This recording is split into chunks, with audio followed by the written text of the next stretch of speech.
I'm Old Sneelock. Welcome to another episode of Old Sneelock's Workshop.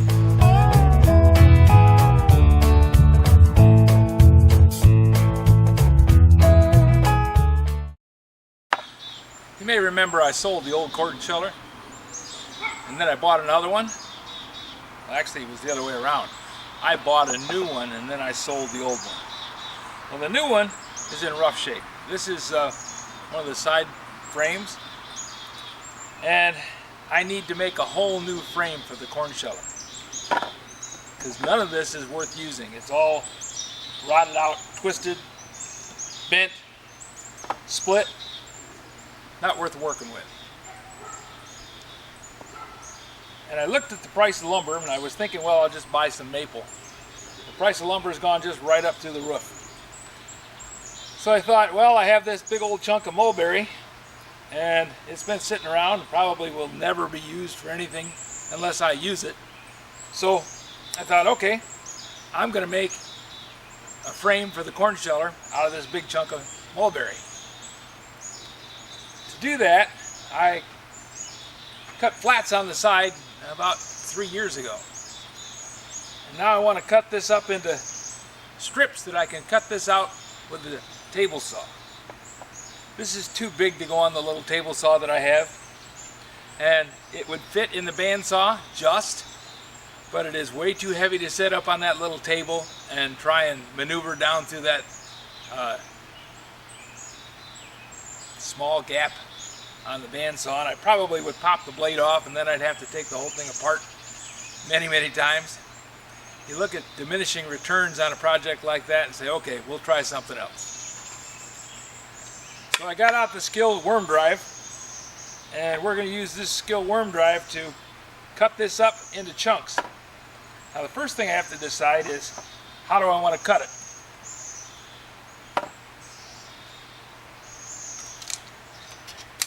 This is 6 inches thick right now in the rough cut. These pieces are 2 1/4 by 1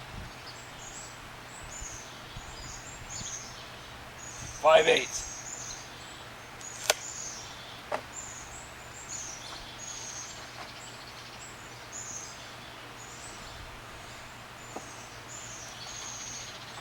If I cut this into a 2-inch wide slab, then I can get 2 of these frame pieces out of there. And the length of this one, now admittedly the good wood starts about here and ends about there. So I'm going to get 1 chunk out of each one of these. But the one slab can make 2 uprights and I only need 4. So how many slabs can I get?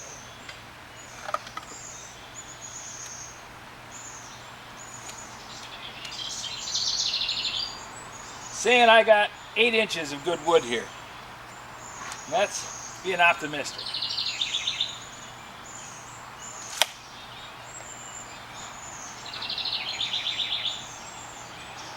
Eight inch and 5/8.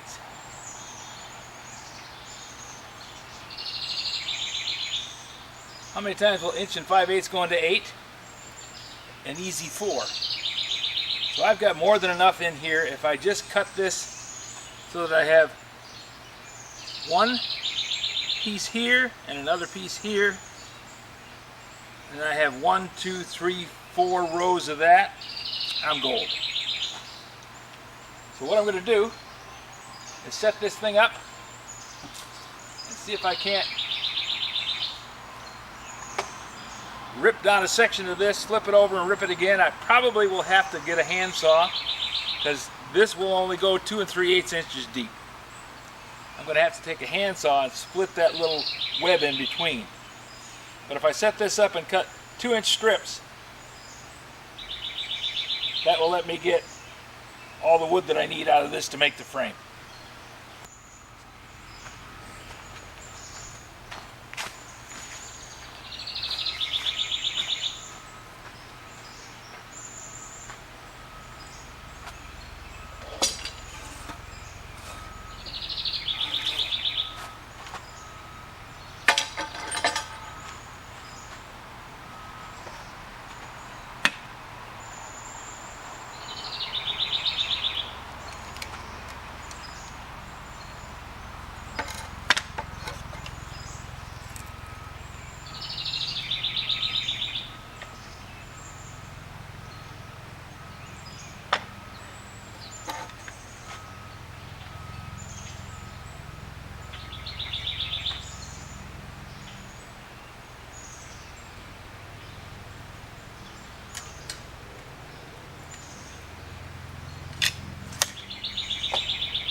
Well, I was clamped onto junk.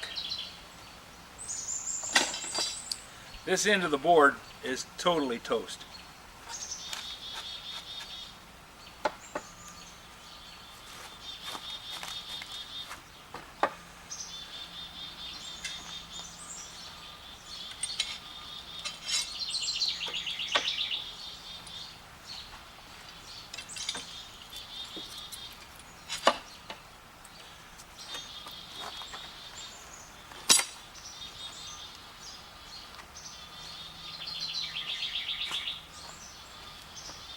And the one failure point of a corded saw is the cord.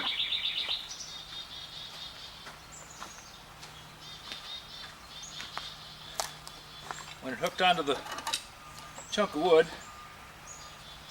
it drug it along with the saw. Okay, let's finish up this last little bit of cut here. Then I'll be cutting a good foot shorter on every cut.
I could be foolish and set this up to cut exactly to that size.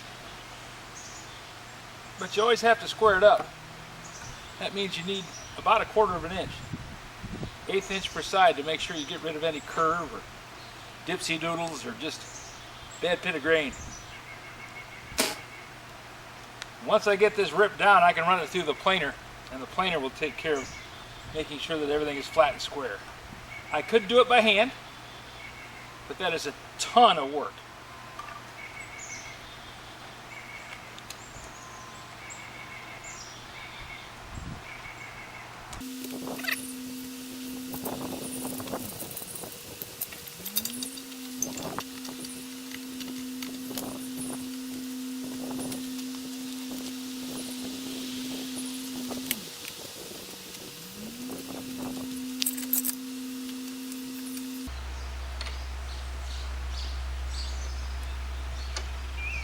Measure twice, cut once. Never lose money on measuring more than once.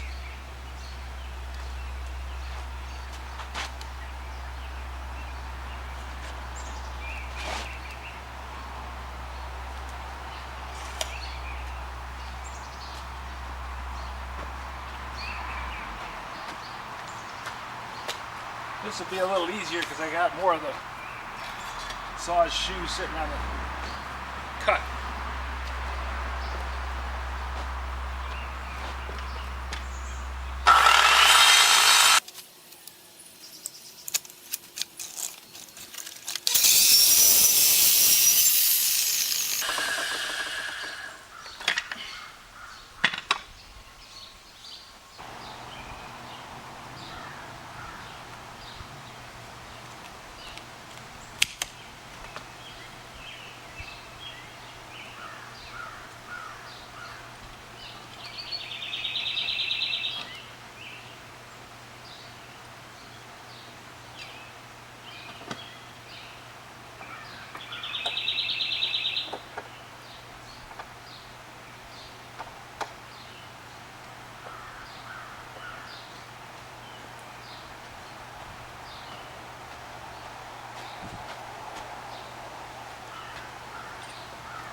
Now you may be asking yourself, why is he cutting with this side of the saw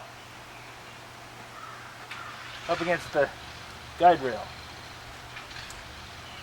Well, the way the saw is made, this edge is a consistent distance from this, and it'll clear. If I had maybe a 1/4 inch thick rail, I could probably cut on this side, but since this frame of the saw is sticking up here, that would make it so that I would have to go over further to be able to cut with this or have a thinner rail, and I have a 2x4. So I'm going to use what I got and do what I can do with it.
Might have been easier to cut this with a chainsaw, but I would have lost one of these planks. We'll have to see how it goes.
I think I'll bring up the Milwaukee Sawzall with a long blade and we'll see if I can split these 4 planks out of this bigger log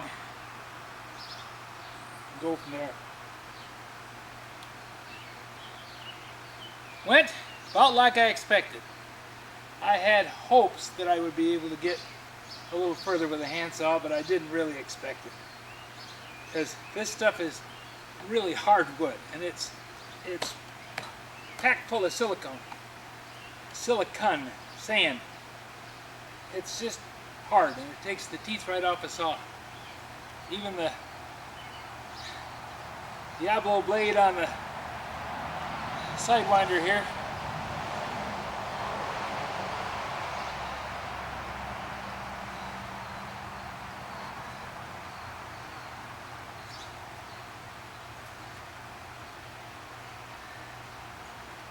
even the Diablo blade on the worm drive was having a hard time getting through it.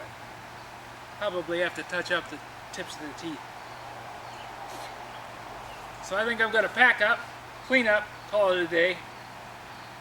See if I can't get more done tomorrow.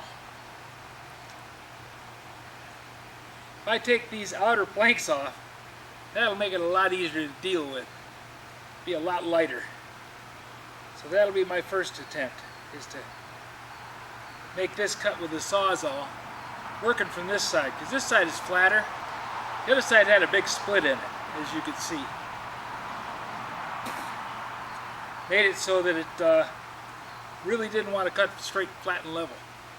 I managed to come close to intersecting the holes. Not perfect, but close. We'll just have to see how we do from here.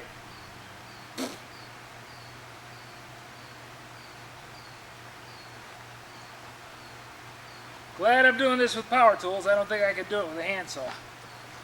Those old guys that stood in the pit and cut planks out of boards, they have my respect.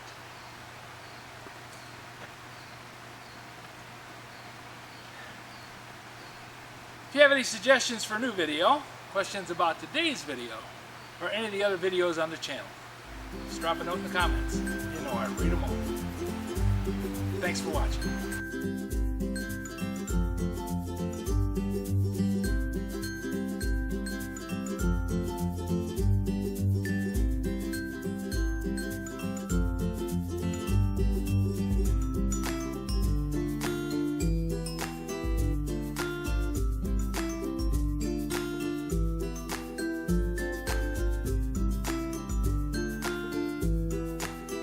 This video is not to be viewed by anyone under the age of 13 in the U.S. or 16 in the European Union without the express written permission of the parents or the legal guardians of the underage person. Such written permission must be on file at the local government entity in charge of enforcing the rules and regulations established by the FTC. Anyone violating these terms is admitting by default that they hold harmless the owners and operators of this channel. Any and all questions should be addressed to your local branch of the FTC.